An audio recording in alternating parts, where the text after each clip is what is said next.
Chair, could you just, okay, Colin, if you carry on, I'm going to check the sound now. Okay, thank you.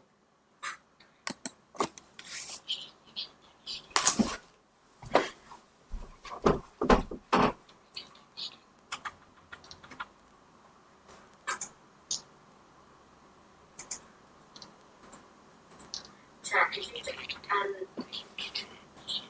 okay, Colin, if you carry on, check the sound now. Okay, thank you.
Colin, I'm awful sorry, the sound appears to have gone again. Can you just give me a few more minutes to try and sort this out? I don't know what's happened here.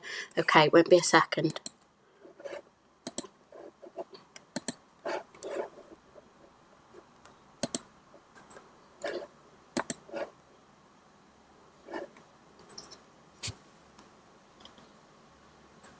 Colin, I'm awful sorry, the sound appears to have gone again. Can you just give me a few more minutes to try and sort this out? I don't know what's happened here.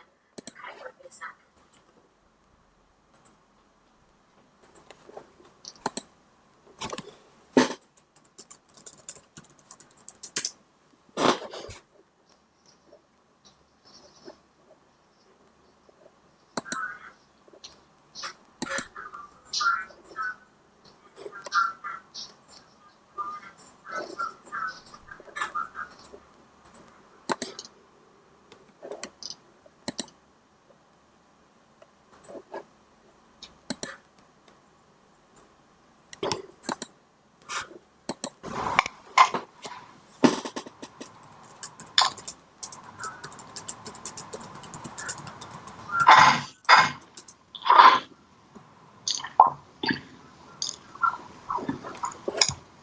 Okay, Colin, can you try again?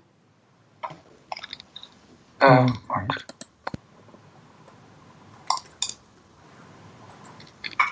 Do you wish me to go through roll call again? Victoria, do you wish me to go through roll call? Sorry, Colin, can you just try the first two people again, and I'll just trying to check on another device. Colin, Councillor, can you try again? Aston. Present, Chair. Thank you. And Mr. Roger Bannister.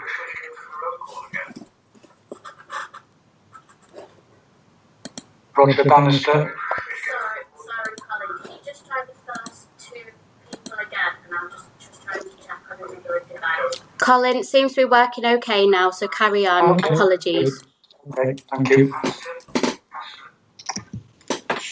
Okay, in that case, Colin, I'll take the roll call as complete and we'll move on with the agenda.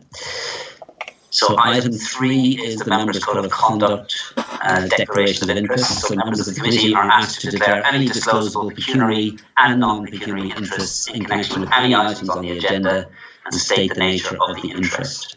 So are there any declarations of interest, please? I've got Tony Jones. Thank you, Chair. Yes, pecuniary interest, myself and wife as scheme members. Thank you. Thanks, Tony. Got Councillor Les Rowlands. Yes, thanks, Pat. My wife works in the education department, so she's part of the pension scheme. Thank you, Les. Councillor Andrew Gardner. Thank you, Chair. Scheme member. Thank you, Andrew. Councillor Paula Glappin. Yes, Sister Claire, I'm a scheme member. Thank you. Councillor George Davies. Thanks, Pat. Yes, my wife is a member of the board. Councillor Cherry Bogle. My daughter's a member of the pension fund. Thank you both. And Roger Bannister. Thank you, Chair. I'm a member of the scheme. Thank you, Roger. I think that covers all the declarations of interest. I'd like to just remind members to take down their hands after they've spoken, please. Okay, item 4 is the minutes of last meeting. We're asked to approve the accuracy of the minutes of the meeting held on the 2nd of November 2020. So can I move approval of the minutes and ask the Vice Chair to second them, please? Yes, second. Thank you, Jerry. So I'll take those minutes as agreed by assent unless anyone wishes to raise an issue now. Thank you, everybody. Those minutes are approved. So item 5 is the Local Government Pension Scheme update on pages 11 to 16 of your agenda pack. Could I invite our Head of Pensions Administration, Yvonne Murphy, to present this report, please? Good evening, Yvonne. Good evening, committee. This report covers the 95k exit cap introduced by the Treasury in November. Members may recall from the last update that the LGPS regs and the exit cap regs clash. This has caused some problems for funds and employees in dealing with voluntary severances and workforce planning. This is because the LGPS regulations require funds to pay a full unreduced pension, but the exit cap prevents an employer paying strain costs of the funds if them costs are paying that unreduced pension in excess of £95,000. The first item covers the judicial review of the cap, which has been submitted on the basis it breaches legal obligations and denies employees a legitimate expectation to contractual and statutory payments. The review also includes the question, what effect does the exit cap have on the existing LGPS regs? These requests for review have been agreed and will be heard by the end of March. Until the outcome of the review is known, MHCLG will delay issuing amendments to the LGPS regs to accommodate the cap, so this period of uncertainty is likely to continue to well until April-May. Also, during this time, the Pensions Ombudsman cannot make any decisions on appeals from members who exceed the cap and we are receiving reduced benefits. The second item relates to the guidance issued by MHCLG to comply with the Treasury directions for mandatory or discretionary waivers. Now, this guidance is largely directed at employers and outlines the process to follow should a waiver be sought for an employee whose exit costs do exceed the 95k. I put a link to the guidance within the report, and you will note from the guidance that the process is really convoluted. And although decision making is delegated to full council, any waivers have to be cleared by both MHCLG and the Treasury. Whilst this guidance is mainly directed at employers, there are activities that have to be conducted by the fund to assist employers in constructing their business cases to submit to the government.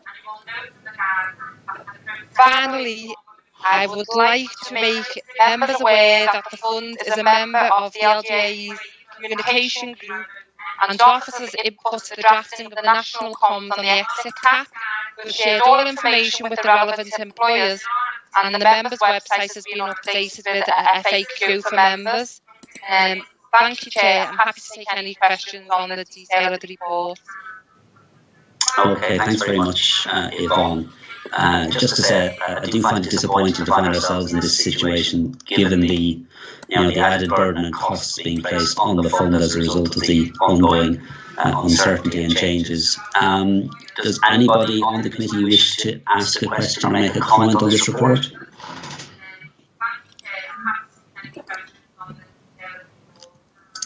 I'm not seeing any hands going up, so in that case I'll move the recommendation that members note the report and the resource implications in administering the public sector exit payment regulations. Could I invite the Vice Chair to second that recommendation, please? Yes, I'm happy to second. Thank you very much. Thanks, Cherry. Can I take agreement by assent on that, unless anybody wants to indicate otherwise? No, thank you everybody. In that case, the recommendations are approved. Thanks, Yvonne. Item 6 on the agenda is the funding strategy statement, policy updates, and again, Yvonne is going to present this report. Thanks, Yvonne. Thank you, Chair. This report provides an update on revisions to the funding strategy statement following amendment of the LGPS regulations last September. The new provisions introduce more flexibilities for the payment of employer contributions between triennial valuations. They also include options to discharge employer exit debts. To use these flexibilities, funds must formally set out the practice they will adopt and the impact on employers. We're looking to achieve this by updating the termination policy and introducing a new flexible contributions policy, which we're going to sit within the FSS. The changes to the FSS do not alter the main principles of the current funding plan, but have been designed to strengthen the fund's ability to manage employer risks and ensure there's no detriment to the solvency of the fund. The updated termination policy is attached as an Appendix 1, and this sets out the assessment basis of the debt and the process that must be followed when an employer leaves the fund. We've amended this policy to allow employers to spread their exit debt over a set period or to enter into a deferred debt arrangement, which basically allows them to remain in the fund with no active members. The spreading or deferral of debt will only be agreed if a financial assessment undertaken by the fund and its professional advisors indicates that immediate payment of the exit debt is not affordable to the employer.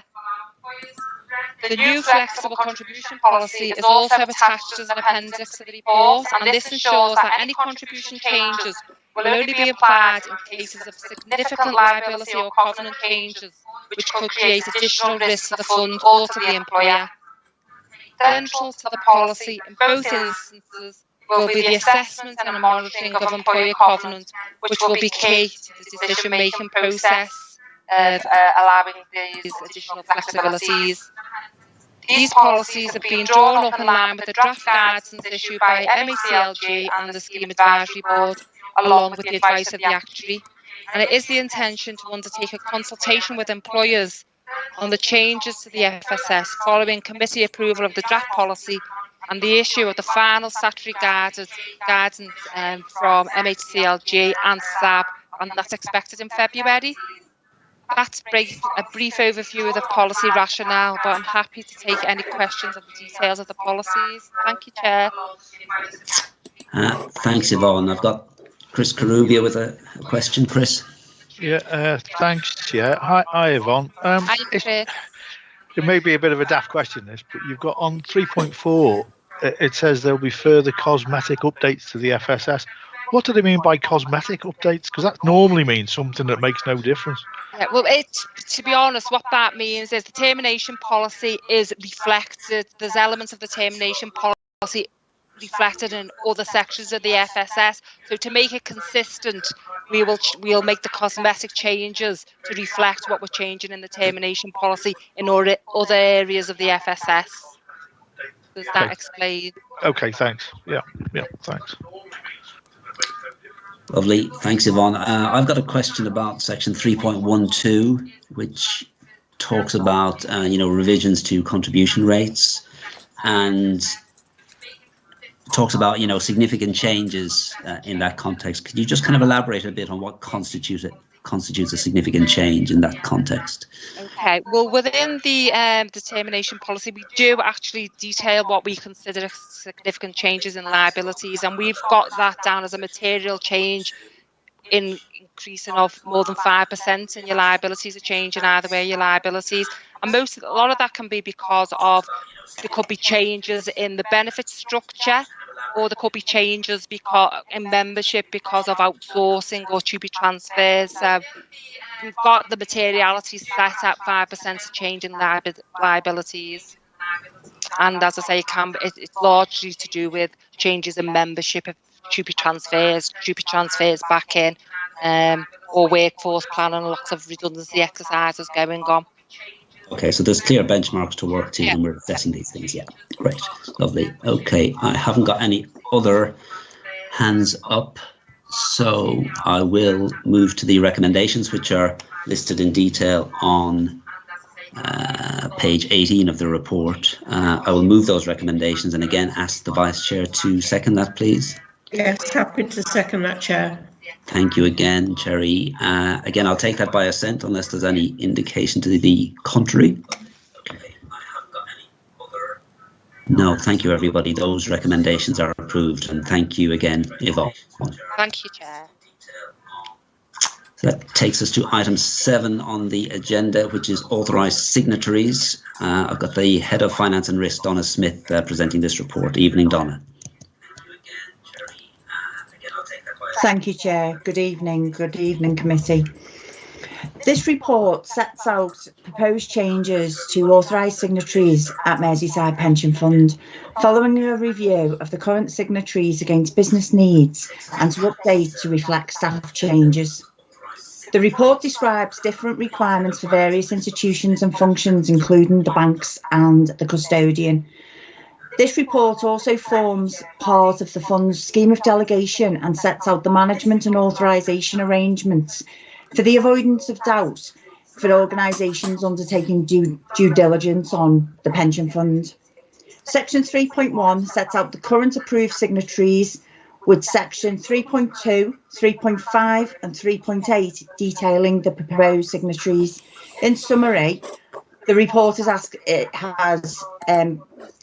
proposed the deletion of Paul Sator as a signatory, with the addition of Bridget Pullen, and also with the addition of Adil Mansour, who has replaced Linda DeForgis following a successful recruitment process. All other signatories remain the same. The remainder of section 3 of the report reminds members of the current arrangements that have previously been approved by this committee. Section 7 details the relevant risks. Thank you, Chair. Happy to answer any questions. Thank you, Donna. I think that's pretty straightforward and pretty clear. I'm not seeing any indication of any questions or comments, so I'll move straight to the recommendations on page 35, that members approve the arrangements set out in section 3 of the report in relation to the internal control arrangements at Merseyside Pension Fund, and that members approve the officers designated in section 3 of this report as authorised signatories for Merseyside Pensions Fund. Again, I'll move that recommendation and ask the Vice Chair to second, please. Yes, I'm happy to second that, Chair. Thanks again. And again, I will take it by consent or assent, unless there's any indication otherwise. Thank you, everybody. Those recommendations are duly approved. Item 8 is the Treasury Management Policy on pages 39 to 54. And again, Donna is going to present this report for us. Thank you, Chair. The purpose of this report is to request that members approve the Treasury Management Policy Statement and the Treasury Management Practices for Merseyside Pension Fund for the year 2021-22. The policy is brought to this committee annually for approval in accordance with the SIPFA Code of Practice on Treasury Management. The policy is attached as Appendix 1 to the report. The policy is concerned with cash management and placing deposits and not borrowing. The fund does not borrow. The main aims when managing cash remains the same and are the security of capital and the liquidity of the investments, matching inflows from lending to predicted outflows. The return on cash is secondary to the security and the liquidity of the asset. Effective management and the control of risks are prime objectives of the Treasury Management Policy and Practices. Merseyside Pension Fund will comply with the 12 Treasury Management Practices set out in sections 4 to 15 of the policy and explained further to the schedules 1 to 10 of the policy. Section 3 of the report provides the background and reminds committee that the fund will run with minimum cash balances to pay pensions and meet other obligations. The core position is 1% of fund assets. Internally managed investment cash flows will continue to be channeled through the custodian. Counterparties are reviewed on a regular basis using a range of information sources as detailed within section 3.4. And I apologise, there's two sections 3.4s, but the second one reminds members that the fund's cash flow is negative, i.e. pensions paid are more than income from contributions, and also reports that the impact of COVID is being closely monitored. The fund always ensures it has adequate cash resources to meet its commitments and to provide committee with further assurances. The fund has significant assets that can be realised within 7 days, further mitigating the liquidity risk. The Treasury Management Policy Statement is concerned mainly with the mitigation of risks. The Treasury Management Policy and Practices in the appendix follows the framework and is compliant with current best practice as set out in the SIPFA Code of Practice for Treasury Management. Thank you, Chair. Happy to take questions. Thank you, Donna. Thanks for that report and those reassurances. Can I invite any comments or questions from the committee?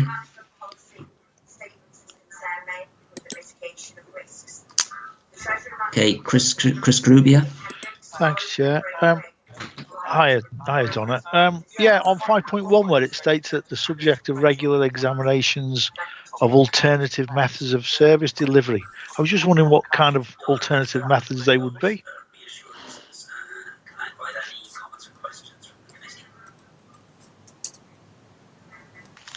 You're on mute, Donna. Sorry. It's okay. Yeah, because the question I'm really asking is if there's an alternative service delivery available, and it says for other potential improvements. If they're potential improvements, why aren't we looking at them already anyway?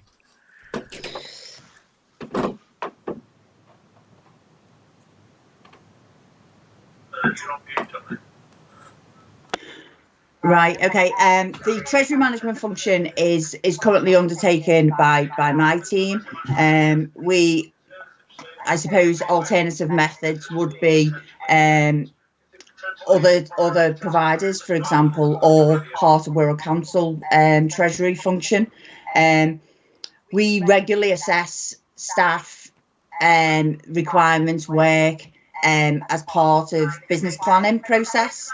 So that would also be looked at as part of that.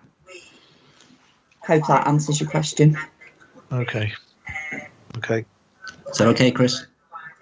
Yeah, it's okay. Thanks. Lovely. Thanks for that, and thanks, Donna. I haven't got any other hands up, so in that case, I will move to the recommendations that members approve the Treasury Management Policy Statement and the Treasury Management Practices for Merseyside Pension Fund for the financial year 2021-22. Can I get a seconder for that recommendation, please, from the Vice Chair? I'm happy to second that, Chair. Thanks again, Sherry. Again, I'll take it by assent unless anybody wants to indicate otherwise.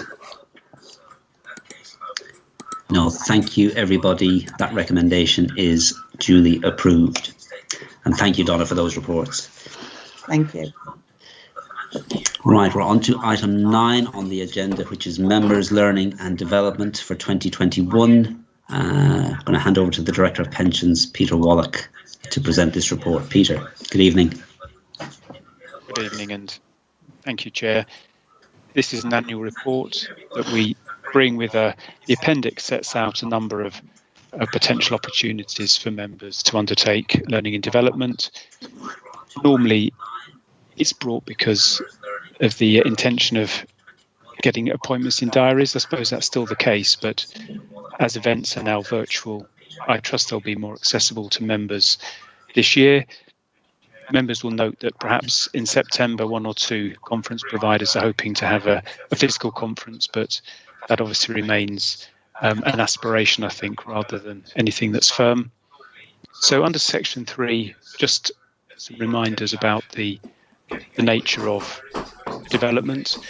There's additional scrutiny from the pension regulator, and it's important that members are familiar with financial markets, investment strategies, in view of the increasing complexity of financial markets. Under 3.2, there's also MiFID, which requires members and officers to be up to date with their learning. Under 3.5, a reminder that there is a statutory requirement for us to include details of attendance at training and development meetings by members of committee. And then finally, under Section 3.8, the LGA organises fundamentals training, which is spread over 3 days, over 3 months of the year. We do recommend that for new members of committee, and it's also available for as a refresher for existing members of committee. As I say, the appendix sets out those events that we're aware of, and it's for members to note, and I trust support. Thank you, Chair. Thanks very much, Peter, and I'd certainly echo those comments and encourage everybody to have a good look at the training that's available, particularly, as you say, Peter, that fundamentals training for those who are relatively new to the committee. I also note the PLSA ESG conference is a new conference towards the end of June, early July. Obviously reflects the huge increase in interest in environmental, social and governance issues that are apparent throughout the pensions industry at the moment. So those are listed for members' benefit and to hopefully add to your diaries in due course. Not seeing any questions or comments. In that case, I'll just move to the recommendation that members note and approve the proposed learning and development plan for 2021. Could the Vice Chair second that, please? Happy to second that, Chair. Thank you, and I'll take that again by assent unless there's any comments. Thank you, everybody. That recommendation is approved. Right, item 10 on the agenda is the local pension board minutes, and again, Peter is going to present this to us. Thank you, Chair. The pension board's role is to support the administering authority, and as part of that support, it's best practice that its minutes are shared with Pensions Committee on a regular basis, and the minutes form part of the appendix to this report. It just informs members about the sort of items that the pension board is considering and scrutinising.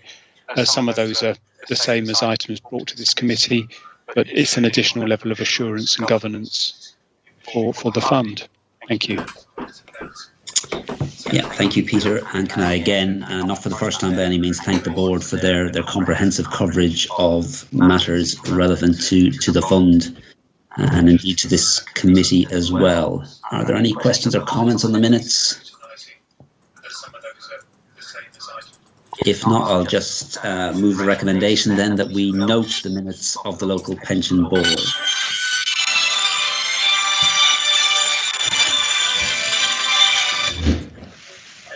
Could I invite Councillor Povell to second that recommendation, please? Yes, I'll second that, Chair. Yeah, you got a fanfare to boot as well.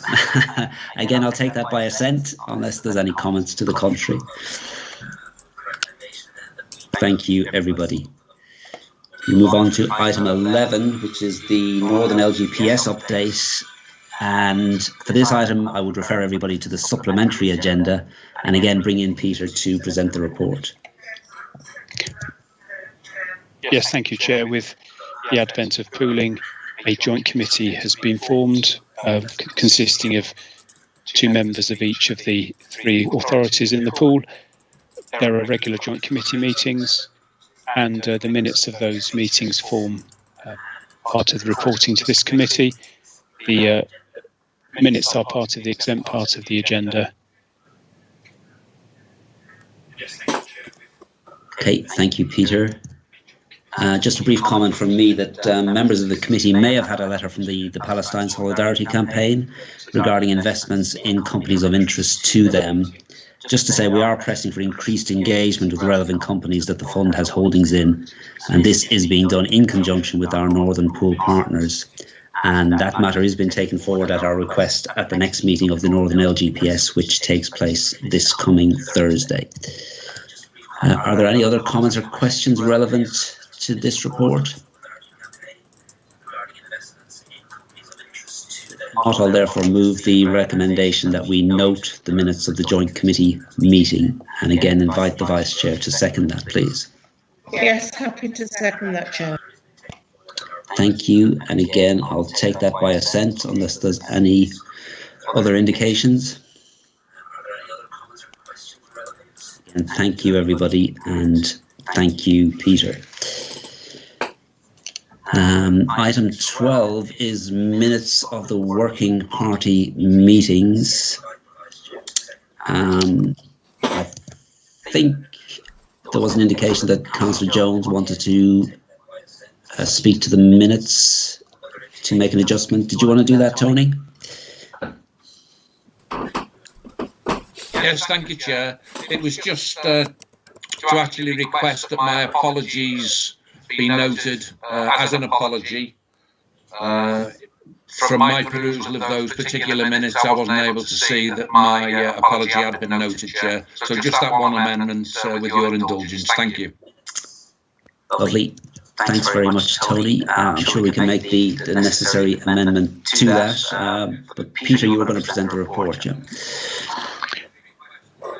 Yes, again, this is one where the minutes form part of the exempt agenda, but the report wrapper is part of the main agenda here. We provide members with minutes of both the Governance and Risk Working Party and Investment Monitoring Working Parties.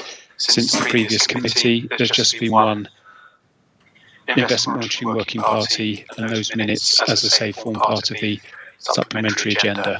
So it's there for members to note, please. Indeed.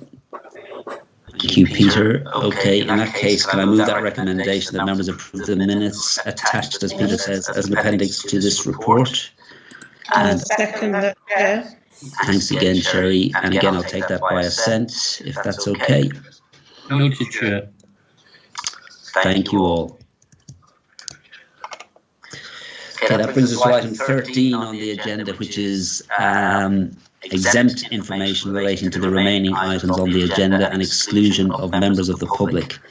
So the recommendation is that under section 100A4 of the Local Government Act 1972, the public be excluded from the meeting during consideration of the following items of business on the grounds that they involve the likely disclosure of exempt information as defined by the relevant paragraphs of Part 1 of Schedule 12A as amended to that Act. The public interest test has been applied and favours exclusion. So I'll move that recommendation and again invite the Vice Chair to second. Happy to second that, Chair. Thank you. I'll take members' approval